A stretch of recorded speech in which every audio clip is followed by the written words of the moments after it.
De novo, cá estou eu, na tentativa de gravar vídeos para explicar o que realmente aconteceu com a minha casa, por que fui despejada 2 vezes. As pessoas não entendem e já se vão 9 anos de luta na justiça. Para começar explicando o que talvez nem tenha explicação, no ano de 2004 e nos anos de 2004 e 2006, a Caixa Econômica Federal, não é que ela cedeu créditos, não, ela vendeu créditos de mais de 800 mil imóveis financiados. Colocava preço nas casas e vendia para a Egeia. Só que a Egeia é uma empresa que foi criada pelo Fernando Henrique Cardoso no ano 2001 para administrar os contratos. Mas essa questão da venda está implícita aí, aquela questão que o ex-presidente da Caixa falou várias vezes nas entrevistas dele. Foram roubados da Caixa mais de 44 bilhões de reais. Esses bilhões de reais roubados são referentes às vendas dos créditos que a Caixa tinha em relação a financiamento de imóveis. E nessa onda de venda de créditos, a minha casa foi no rolo. Foi vendida no dia 1º de junho de 2004 por 74 mil reais para a Egeia. Só que já fazia 1 ano e 2 meses que havia terminado o nosso tempo contratual com a Caixa, que terminou em 13 de abril de 2003. Só que, como meu marido só pegou o equivalente a 20 salários dele para fazer os acabamentos na casa, porque foi na época de uma inflação exacerbada, e o dinheiro que nós tínhamos da venda do sobrado em Ubatuba, onde a gente morou por 6 anos, nós construímos uma casa, mas ficou faltando acabamento. Telhado, tinta, louça sanitária, coisas mínimas que com 20 salários dele, ele comprou.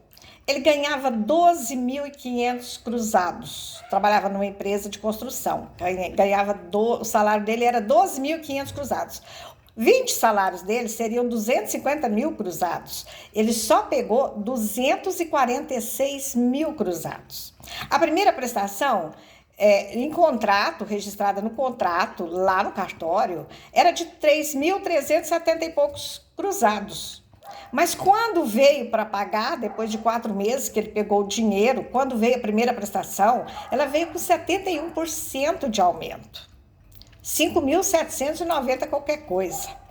E o meu marido foi pagando aquilo, pedia para a Caixa rever que estava fora do que estava no contrato, porque era de acordo com o plano de equivalência salarial. Se tivesse no final do contrato, algum resíduo, o fundo cobriria. Mas ele pagou 20 prestações assim. A Caixa errava 100% e devolvia dinheiro para ele. Uma bagunça generalizada, porque o tempo de inflação muito alta não permitia que as coisas, os cálculos fossem feitos com exatidão. Foi até que na 20ª prestação ele falou: não, eu vou liquidar essa conta, porque senão aonde vai chegar? E aí ele depositou todo o valor que restava. Depositou todo o valor que restava para pagar, funcionário de Caixa que fez os cálculos, e ele depositou. Aqui não existia Justiça Federal. Ele depositou na Tesouraria Judicial da cidade. Depositou e entrou com uma ação de consignação de valores. Quer dizer, ele pagou e a Caixa tinha que liquidar o contrato de acordo com aquilo que ele pagou. Mas era um processo na Justiça. Aí, como dizia Rui Barbosa, que processo na justiça caminha como as preguiças no mato. Levaram 13 anos de pendenga Mas era ação para lá, resposta para cá, Caixa não sabia nada. E colocou as três seguradoras do financiamento na confusão, porque naquela época tinha Companhia de Seguro de Estado de São Paulo, que era seguradora, Instituto de Resseguros do Brasil, a própria União era seguradora. E aí ficou briga de cachorro grande e meu marido esperando para poder liquidar tudo. O que aconteceu?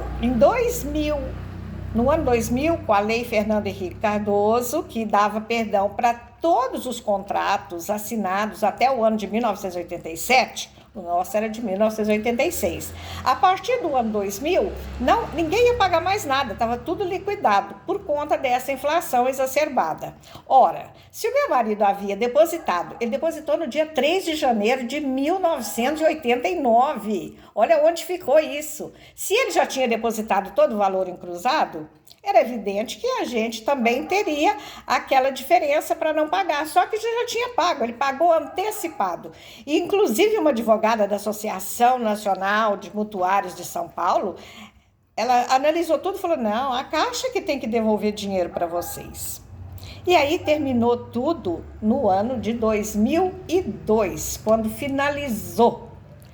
terminou o compromisso.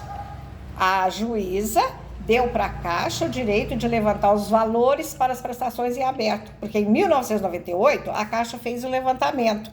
Em 2001, a advogada pediu o alvará para poder levantar os valores que sobravam. A juíza permitiu, a Caixa teria 10 dias de prazo para requerer no mesmo processo aquilo que ela achava de direito. Era lógico que ela não tinha direito mais nada. E aí terminou o processo, terminou a ação, chegou ao final. Advogados da Caixa falou que nós estávamos usando de litigância de má-fé para atingir um fim. A juíza não reconhece litigância de má-fé, mandou meu marido pagar R$ 200 de custas e acrescentado nessas custas o salário, o honorário da advogada. E ela ficou uma arara de brava, ela ficou brava.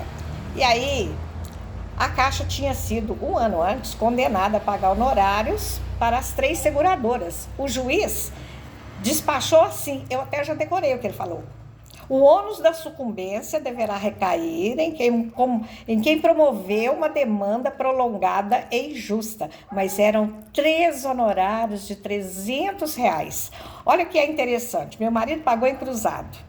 Um mês depois que ele depositou o dinheiro, ele depositou no dia 3 de janeiro de 1989, no dia 1º de fevereiro, aconteceu a mudança da moeda. De cruzado passou para cruzado novo e retirados 3 zeros. Então, do valor que ele depositou mais 1.522.000 cruzados para liquidar o restante. Ele havia pego 246 mil cruzados. Já tinha pago mais de 100% até na 20ª e ainda depositou mais 1.522.000 cruzados para liquidar tudo. E ainda ficou faltando um resíduo pequenininho de 56 mil cruzados, que no dia 1º de fevereiro passou para 56 cruzados novos. Resumindo, quando terminou tudo, que terminou a ação, a moeda tinha passado por 6 variações: cruzado, cruzado novo, cruzeiro, cruzeiro real, o RV e, por fim, o real. Só que, porque a Caixa foi condenada a pagar honorários, ela não pediu o levantamento da hipoteca, tinha uma hipoteca, um compromisso hipotecário. Não deu baixa. Meu marido não importou, por quê? Porque nós não pegamos dinheiro da Caixa para fazer casa, nós não financiamos casa, o dinheiro que ele pagou 8 vezes o valor que pegou por causa da inflação, então ele deixou. E o advogado dele falava assim, a Caixa recorreu. Por quê? Porque a Caixa não queria pagar os honorários, 3 honorários, para as seguradoras, e ela recorreu. Ela agravou, a juíza não aceitou o agravo, falou que foi intempestivo, porque tinha passado da hora. Ela embargou, a juíza não aceitou, falou que o embargo foi infringente, não aceitou.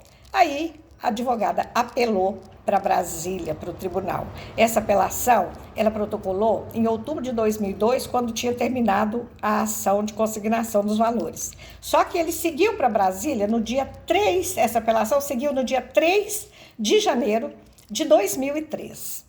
No dia 11 de janeiro de 2003, começou a vigorar o novo código, que dizia o seguinte, artigo 206, prestações com 5 anos vencidas, não cobradas, prescritas.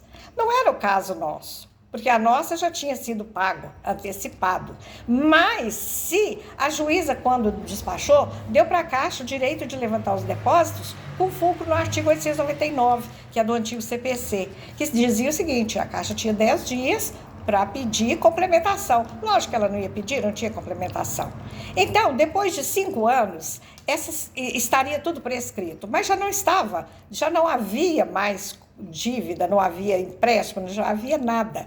Mas ficou dormindo lá no tribunal a apelação da advogada da Caixa, que levou 8 anos para ter final.